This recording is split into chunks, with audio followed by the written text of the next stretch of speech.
खेतिया गुजरात में रहते हैं। हमारे भाई तरफ से 100 रुपया आपके लिए, 100 रुपया कंपनी मालिक के लिए जी। लेकिन गाना रहे ठहरे हुए पानी में कंकर नमक। ठहरे हुए पानी में कंकर नमक, सामने मन में हलचल सी मच जाएगी बावरा। ठहरे हुए पानी में कंकर नमक, सामने मन में हलचल सी मच जाएगी बावरा।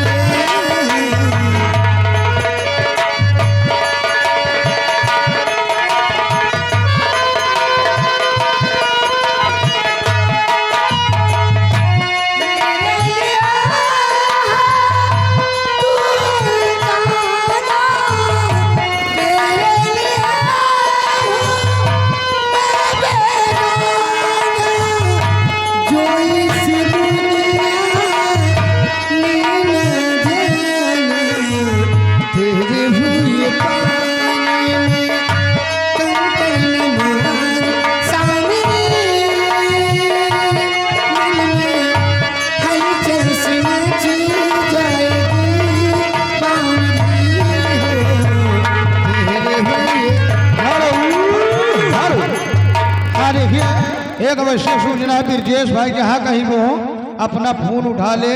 अखिलेश भाई फोन आपके पास लगा रहे हैं और फोन उठा लीजिए ब्रजेश भाई। और 20 रुपए का पुरस्कार। मनोज काइटर रामगंज कुटिया 20 रुपए का इनाम। गाना तुनुक तुनुक तुन तुन्ना। राइटर महोदय ध्यान दीजिए, ये आ गए बीरेन टेलर बावर निवासी एक घर मालिक साहब को 100 रुपए का उपहार, साथ में 10 रुपए का इनाम पारित।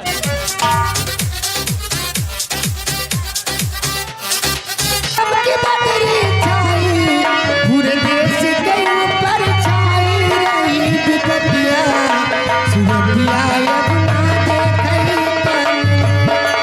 पूरे देश के ऊपर छाई रही विपत्तियाँ, सुरतियाँ अब ना देखई पाई।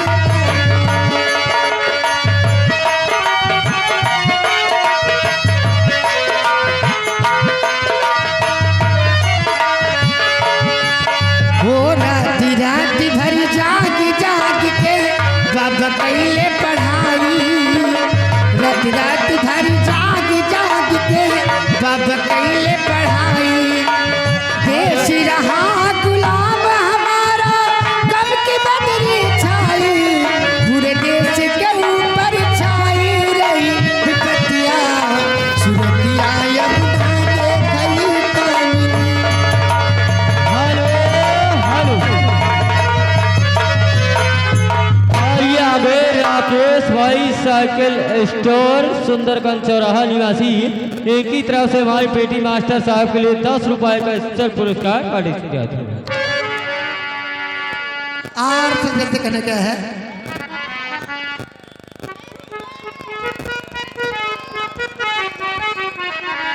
हरि बाबा साहब आए गए, हरि भीम जी आए गए, हरि हमारे नगर में बाबा साहब आए गए। हमारे नगर में लंगड़ लंगड़ लंगड़ आए गए, भीम जी आए गए। हमारे नगर में बाबा साहब आए गए। हमारे नगर में बाबा साहब आए गए।